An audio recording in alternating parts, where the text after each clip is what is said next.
This episode of the podcast is brought to you by Franny's Pharmacy.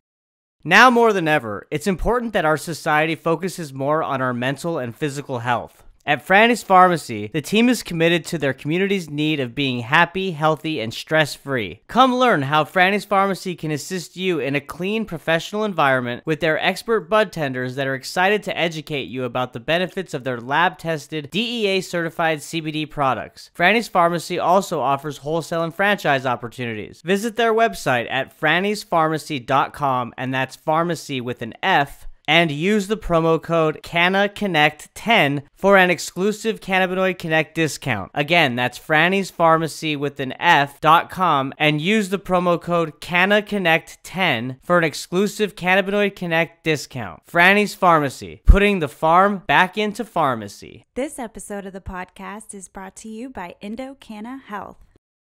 Hey cannabis consumers, have you ever consumed a cannabis product thinking it'll make you feel a certain way, but then it doesn't? Don't you wish you had a clear understanding of your own DNA so that you could make informed decisions about what type of cannabis products interact best with your system? Well, now you can with EndoDNA. EndoDNA is a simple DNA test that maps your entire endocannabinoid system and then matches that summary with a specific cannabinoid ratio and terpene profile that best aligns with your unique genotype. Imagine being armed with personal information when visiting a dispensary. You'll have the knowledge and power and capability to purchase products that best align with your genotype. Visit their website to purchase the EndoDNA Collection Kit and Endo Decoded Report at endodna.com/products and use the promo code CONNECT15 for a 20% discount. Again, that's endodna.com/products and use the promo code CONNECT15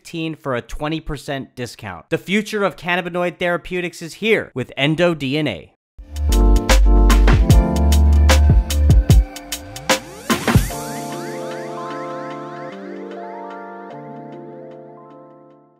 Hunter Friedland, what's going on, man? How you doing, Kevin? Nice to meet you. I am doing well. I'm doing well. Nice to meet you as well. I'm really happy we were able to make this happen, man. It's going to be a fun and interesting conversation today. Yeah, me too. Thanks for having me. Excited to chat. Yes, I always love talking with fellow entrepreneurs, especially ones that are young and full of energy and hustle and, determination. And it seems like you, Hunter, you're seeing this startup journey really unfold, being the founder and CEO of Cirona Labs. From what I've gathered, doing a little bit of research, I know you launched the company in 2018 as a senior at Cornell University. You were then given a research grant in hemp science by the National Science Foundation. I mean, you've got a processing license. I mean, talk me through this whole journey, man, and where this interest in the cannabis and hemp industry came from.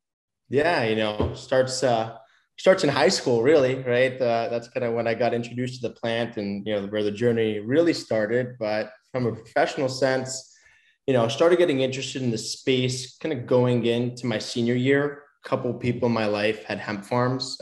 My girlfriend's grandpa had a hemp farm. Started talking with him and then started kind of learning more about the space and what this whole industry was about. I mean, this is as it was developing and, becoming legalized. So, after talking with him, I ended up learning more about what was happening in New York and, our home market here while I was going into my senior year at school.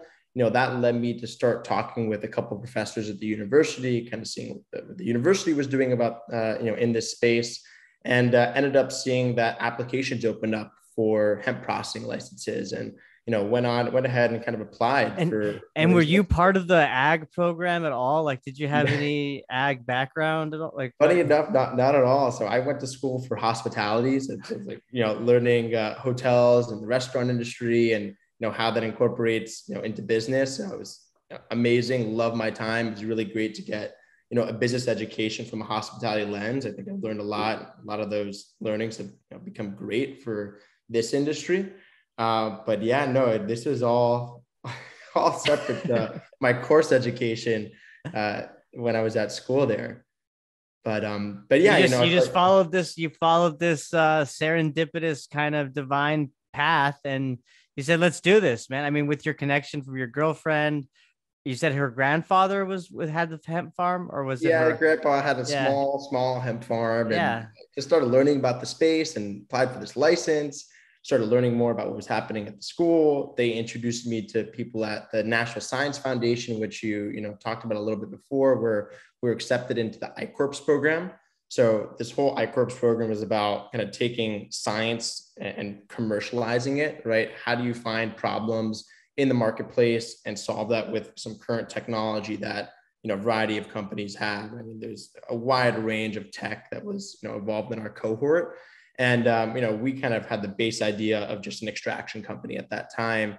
Seeing that there was a need for that in the marketplace, but I ended up interviewing a good chunk of the hemp farmers in New York State, interviewing different hemp processors, different brands, really getting a good idea of what the marketplace looked like.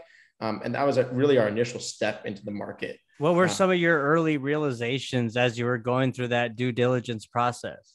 So, funny enough, it started, that's kind of where we, initially focused on the extraction side of the market, right? This is the early days of hemp, where particularly in New York State, there was really limited infrastructure. There wasn't that many processors. So a lot of these farmers were sitting on biomass, right? Looking for what to do with this product, who was going to purchase their crop, even infrastructure before extraction, how are you drying your crop, right? So this is, again, the early days in New York. So really getting a good vision of where the marketplace was at, and then even comparing that to other markets that were maybe a little bit further on, like Oregon, like California, like Colorado, and seeing what this all looked like was, that first step. And initially how we, started building the business towards an extraction model. But pretty quickly, we saw that market, particularly on the hemp side of things, was, a pure commodity, right? We kind of saw that drop right from the farm bill, where isolate was selling for $3, $4, $5, $6,000 a kilo, dropping down to sub $1,000, and now in the range of $300 to $400 today. So we kind of pretty quickly saw that drop, and this was as we're focusing on that extraction piece of the supply chain, and kind of led us to take a step back. And this was right around the time we won that research partnership agreement, which is like the initial hemp processing licenses that they gave out in New York State. So, again, I think we received that license in March, and I graduated in May. So kind of graduated with this license in hand and opportunity to jump into the market in New York, but, was still kind of figuring out what's our path, how are we going to drive value to the market? And, as we were seeing the price drop and seeing that there was no real way to compete, in that side of the market. So that's kind of when we started taking a step back, and I started going to different conferences, trying to really see, what was the broader market doing? Where were the major problems in this marketplace? And, pretty quickly on, we saw this opportunity in emulsion science and creating water soluble ingredients. And, that's, as we started to dig deeper into that pain point, we saw that was an opportunity that we could create real IP, and drive a real opportunity in the market. And I mean, just to kind of pause you there, I want to talk about, so what are some of the challenges when it comes to fully emulsified products, and the IP and maybe the technology that's involved in making those products, and producing them? Yeah, I think there's a couple key problems just generally when you're talking about emulsions and cannabis and making cannabis infused products. It really boils down to the fact that cannabis by nature, when it's extracted, is an oil, right? And oil and water don't mix based on basic chemistry. So how do you create a product that is stable, that looks good, that tastes good, and is efficacious, right? All those things are critical for a general consumer packaged good product. And, in the general marketplace for companies like Coke and Pepsi, they have that technology. Flavor houses produce, great products that are stable, and they test them. But, in an early market like cannabis, that tech isn't really there. So, that's what we went out to solve. And we saw that was a big pain point for a variety of different brands that were looking to create these infused products. Got you. Yeah. Well, and I know that before we recorded, we also kind of touched on the fact that, Cirona Labs is expanding. Currently, you're located at the Cornell Tech Farm, and I want to talk about that location, of course, and then, of course, talk about the new location that y'all are planning to be at. But I also, in addition to that, like, what is Cornell University's hemp or cannabis program look like? So cannabis, they're not in the cannabis market at all. They're like a land grant school, really like a lot of public universities, well, Cornell is private and public, but they can't touch the cannabis market, right, in general. And I don't see that happening until federal legalization starts to move forward.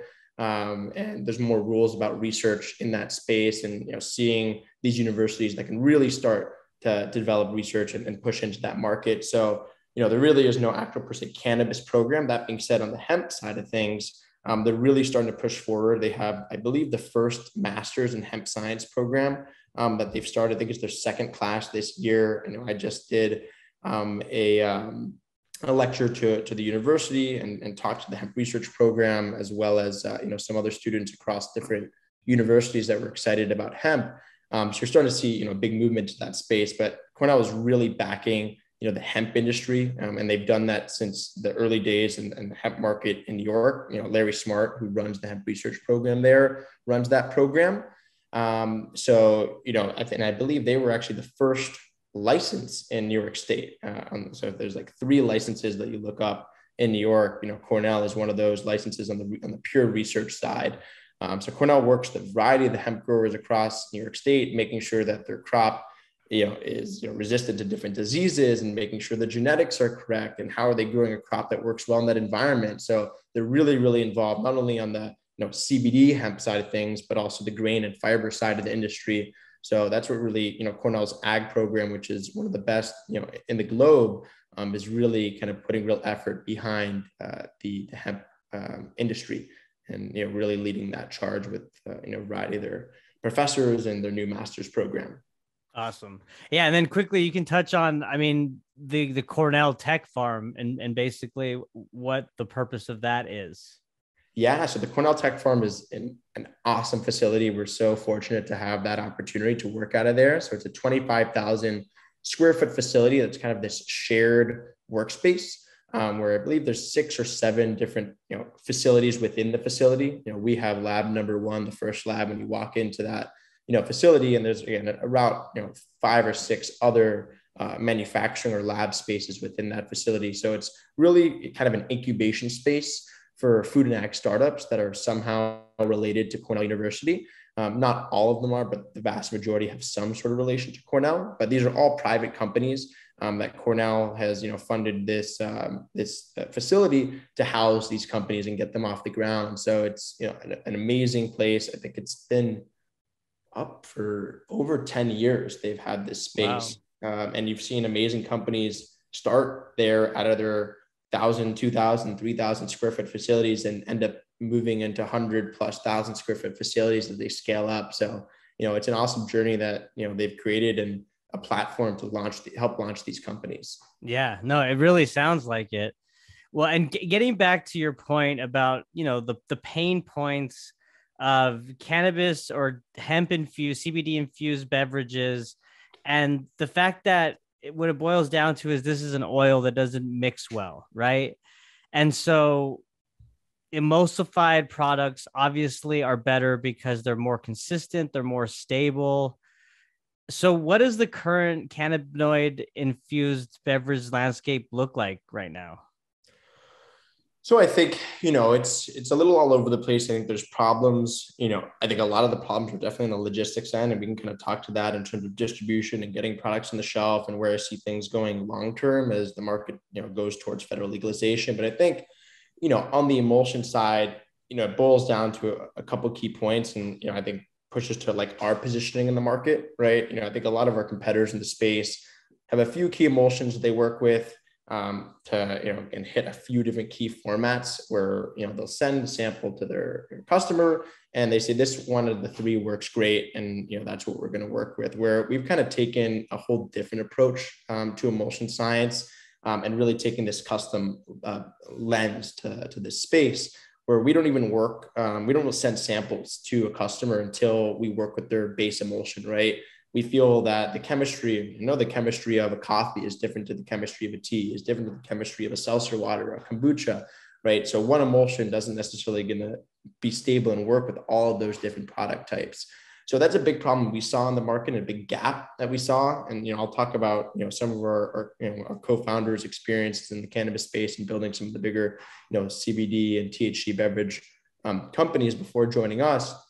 But, we saw that as a big opportunity to work with, key, particularly larger companies in the space, and kind of really offer that white glove service to make sure their products stable, look good, is customized based on their flavor profile. Because that's, I'd say, the number one most important thing, and everything is taste, right? At the end of the day, these products needs to taste good, right? They're consumer packaged goods. People are purchasing these products to not only have an effect, but to have an experience, and taste, at the end of the day, remains key and king.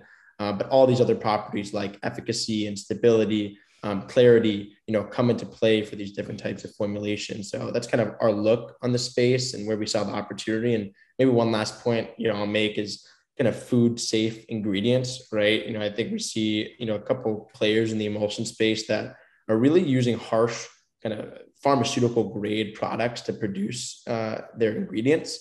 And I see, as this market starts to develop, you're going to start to see a push towards really, natural ingredients in your products, just like you see, on the shelf of general CPG goods. So those are kind of things that we're seeing and how we're trying to position ourselves, in the marketplace. Yeah. I mean, it sounds so basic, but it makes so much sense. I mean, when you talk about the different chemistry of the different liquids that you talked about, like teas and kombucha versus coffee, I mean, that does make a lot of sense. And in order to ensure that the product remains consistent and stable, you first have to understand the chemistry of that liquid to then ensure that the emulsification process is up to standard, right? Yeah, no, that's kind of our whole thought process, and what builds our unique positioning in the market. So yeah, we couldn't agree more there. What are some of the most interesting liquids that you've worked with? Yeah, I'd say one of the more difficult ones is a kombucha, right? We've commercialized a few kind of kombucha products, and that's just a really unstable environment. Again, I'm not a scientist. I'm quickly trying to learn this whole space and how, all this works, and, really learn a lot and leave a lot to Nick and Saul, who are, our head of R&D and chief science officer, who really kind of drive the show there.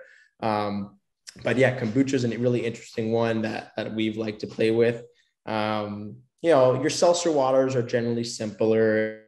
Coffee gets, more acidic environment, is a little bit more difficult to work with. But, we really feel we kind of have our groups that we can fit different product types into. And up to this day, there hasn't really been a product that we weren't able to create a solution for. But yeah, I'd say kombucha is a really interesting one that, was interesting. I would imagine. Yeah. And your point about, this trend of moving to more natural ingredients as opposed to the forward facing hard pharmaceutical ingredients, I couldn't agree more. And I've had guests on the podcast as of recent where they're formulating products with, different botanicals in addition to the minor cannabinoids and flavonoids and terpenes that are found in hemp or cannabis. Are y'all experimenting with any additional botanicals in addition to the cannabinoids? Yeah, I think particularly recently, you're getting a lot of customer feedback to try to play with these different botanicals, different unique inputs. Terpenes, like you mentioned, are getting huge push forward and using these inputs in different product formats. So we're starting to definitely work with different co-actives in addition to cannabinoids. And again, this right now we're only on the hemp side of things, but I think we're finding really interesting opportunities in that space. I'm sure mushrooms have come up a lot in their conversations. By nature, mushrooms are water soluble, but there are other ways to make them more effective, taste better, look better in a solution or a product. So particularly mushrooms and some other these co-actives have been something that customers have been really looking at recently. So yeah, definitely in our R&D pipeline and different opportunities that we're continuing to push forward on. Absolutely. Yeah. And for those listening or watching, I mean, Hunter, when you say mushrooms, it's not necessarily psilocybin mushrooms, although it can be, but there's other mushrooms that don't give you those hallucinogenic properties, like lion's mane, for instance, and other chaga and some other ones too. Right. Mushrooms. Yeah. I mean, and those seem to have some profound effects in terms of, mental enhancement, memory, cognition. I mean, it's pretty incredible. I've tried the Alpha Brain product, and yeah, I definitely could feel like there was this sense of focus that I didn't have before. Yeah, no, I haven't gotten the chance to try that. I've heard of it. It's definitely something I want to add to my list of things to try. But yeah, mushrooms, I've started to work and couldn't agree more. I think, yeah, the cognitive benefits are, we're just starting to understand them. And again, these are like your non-psychoactive versions of these products. But yeah, it's super exciting. And, I think the research needs to come back it up. I think that's one thing generally in the whole space, right? We see different cannabinoids like CBD, CBN, CBG, where people kind of have these fit into different boxes of what they potentially can do. These at this point are all based on, personal opinion, right? There's very little hardcore scientific evidence out there to say, what does one, cannabinoid do versus another. And, I think that's particularly an area that we're super excited about continuing to push forward on and learning more and getting real data behind, these ingredients. Yeah, no, you hit the nail on the head, man. I can't wait to that day where we can really lead with data, because right now it's mostly anecdotal, right? And that's kind of what we're leaning on in terms of human experiences or evidence that suggests that we're feeling better by taking this. But peer-reviewed research studies, and the more that those come in will just add to the overall efficacy of this amazing plant. I would be remiss though. I do want to talk about Cirona Labs. So, you talked about the current location at the Cornell Tech Farm, but you guys are also expanding into a new location, right? So tell us a little bit about what y'all are focused on this year and really, what's getting you excited.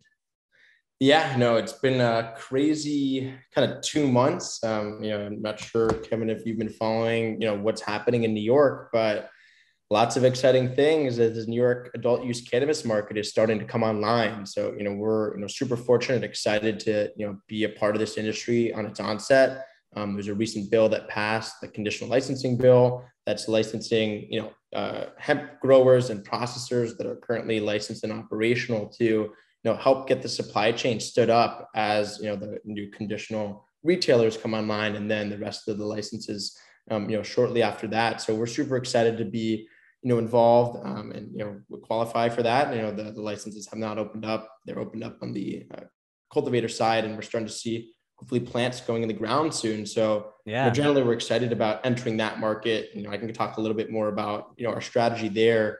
That's a little bit beyond what we currently do. Where right now we're purely focused on emulsion work and water soluble ingredients on the hemp derived side of the business, where on the THC adult use side of the business, we're going to take a little bit more infrastructure play, where we're not only having our technology based power products, but we're actually going to offer the co-packing and manufacturing infrastructure to help bring different brands to market. So we're excited to move into our new facility. It's 50,000 square feet. We're going to extract, we're going to formulate, we're going to manufacture beverages, edibles, pre-rolls, vapes. So yeah, we can't wait to get operational and start supplying the New York market as it comes online. Where is that going to be located? That facility? It's in Rochester. Rochester, so upstate New York. Upstate New York, yeah. It's just about an hour north-ish of our current facility. And Rochester is around 5 to 5.5 hours from New York City. So yeah, it's a great location. And, back from the early days of Rochester, when Kodak kind of built that city, it was a manufacturing town. And, obviously with the fall of, Kodak and everything there, things, have, been better, but now manufacturing and the cannabis industry can kind of help, bring manufacturing back to Rochester. So we're excited to do, what we can to help the market and bring new jobs to Rochester. But yeah, absolutely, can't be more supportive of that city and what they've done for us and continue to do for us. That's so great, man. Congratulations on that. That's very exciting. When does it actually go into operation? Call it at the kind of middle of Q3 this year is when we'll really, get going. I think we'll start to see a crop come out in, earliest September, October. So I think that's, really when we see the supply chain starting to get operational in New York. Nice. Very, very exciting. And just real quickly, I want to go back to your point about the New York cannabis industry. And so where are they at currently? I know that, it's kind of been held up in terms of going online for sales. Have they determined an exact date yet? And are they moving forward? No, yeah. I mean, they're definitely moving forward. Everybody at the OCM and the Cannabis Control Board is working super, super hard to get this market up and running.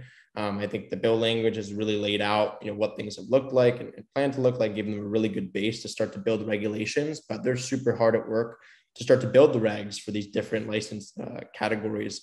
As you may know, New York, there's no vertical integration. So there's going to be really unique sets of regs that need to be built out as the market comes online. So things are definitely moving. I think that's, again, one of the reasons that they built this conditional licensing program to really get the supply chain kickstarted with the current infrastructure that's currently in New York, right? New York has some of, if not the most strict hemp regulations. All of the processors have to be CGMP compliant. We're really operating like, food and beverage and CPG manufacturing facilities with really strict guidelines.